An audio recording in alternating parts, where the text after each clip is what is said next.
il y a un des enjeux, un des axes que la France insoumise entend développer. Manu disait d'être utile tout de suite, c'est de redonner directement le pouvoir au peuple. On ne peut pas se satisfaire d'une situation où il y a une personne sur deux qui ne se déplace plus pour aller voter aujourd'hui, comme ça a été le cas aux dernières élections.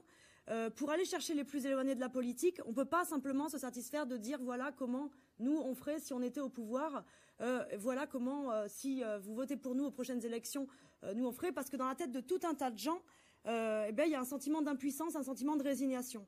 Et quand on a choisi de faire de l'auto-organisation des citoyens un axe prioritaire dans l'orientation, dans l'action de la France insoumise, c'est justement pour aller chercher les plus éloignés de la politique.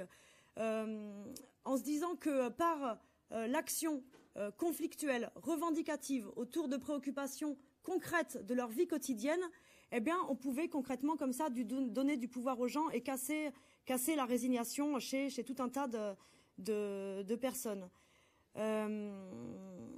Donc concrètement, comment on va mettre en œuvre ça dans le cadre de la France insoumise? Évidemment, ça nécessite d'aller à rebours de plein de réflexes qui sont les réflexes des militants classiques. Ça tombe bien parce que vous savez que chez les insoumis, on a une bonne majorité des insoumis qui n'ont jamais mis les pieds avant dans un mouvement politique, dans un mouvement militant. Alors, impulser l'auto-organisation des habitants, évidemment, ça veut dire ne pas aller voir les gens en leur disant ben voilà, nous on va t'expliquer comment on peut mettre en place la 6e République. Ça nécessite à l'inverse d'aller chercher les colères quotidiennes concrètes des habitants pour mettre en œuvre des actions revendicatives, des actions d'auto-organisation. Concrètement, ça peut être par exemple, aller déverser une cargaison de rats chez un bailleur social parce que pour dénoncer le fait que les appartements sont infestés par les rats, déverser des ordures devant la mairie pour réclamer un ramassage plus fréquent des ordures, organiser une pétition avec des habitants parce que l'ascenseur est en panne 3 mois par an. Et on part du postulat que par cette première porte d'entrée vers l'action politique, on casse la résignation chez les gens, dans la tête des gens, et ça vaut tous les discours. Ça vaut tous les discours théoriques, ça vaut tous les discours militants. Et je laisse la parole à William qui va vous expliquer de manière un peu plus concrète comment on compte s'y prendre pour tout ça.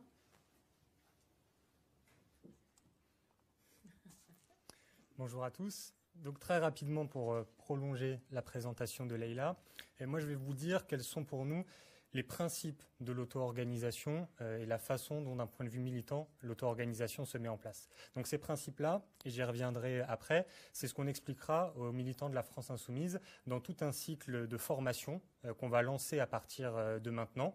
On a dans plusieurs villes en France, à Marseille, à Toulouse, à Caen, à Paris, d'ici le mois de novembre, des formations qui vont être organisées et un accompagnement de nos militants. On aura d'ailleurs même des groupes d'action qui vont être spécifiquement tournés vers ces initiatives d'auto-organisation. Donc, formation, quels sont leurs contenus? Les principes, c'est d'abord, en premier lieu, d'aller frapper aux portes des citoyennes et des citoyens, aller leur parler. Pourquoi cette responsabilité du mouvement politique de faire le premier pas?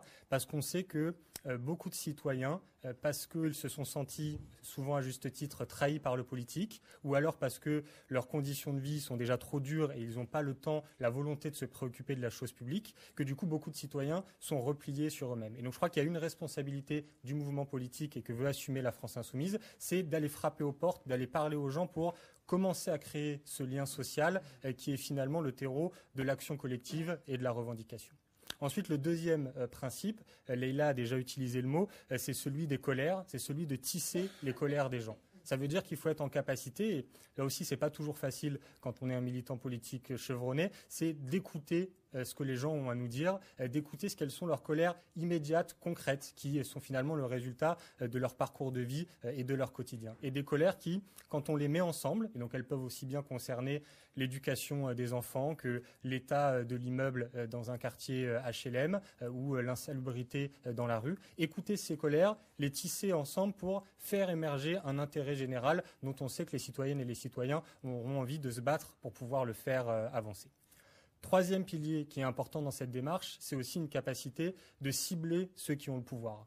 Finalement, quand on pose la question démocratique, on en revient toujours à qui a le pouvoir, qui décide sur nos vies, et y compris dans ses facettes les plus quotidiennes. Donc qui est-ce qui décide que cet ascenseur dont parlait Leïla, qui n'est toujours pas réparé depuis des mois, qui est-ce qui décide que la situation ne bouge pas, qu'il n'y a aucun moyen qui est mis pour que nos conditions d'habitation soient dignes? Qui est-ce qui décide que dans notre école, parce qu'on vit dans un quartier populaire, les remplacements de professeurs absents ne sont pas assurés? Donc réussir à cibler ces gens-là, collectivités territoriales, État, office HLM, ceux qui ont un pouvoir de décision et ceux sur qui on veut agir.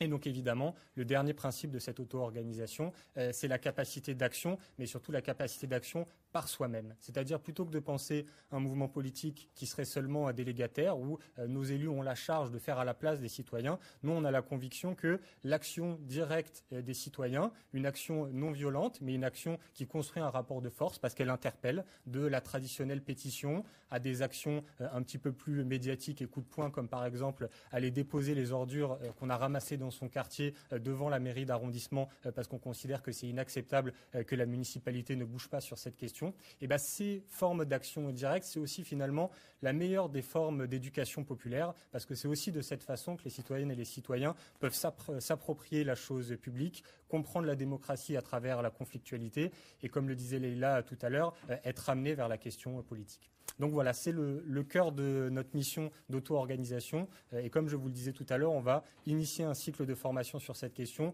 et jusqu'à y compris la Convention nationale où il y a un temps particulier qui sera dédié à la question.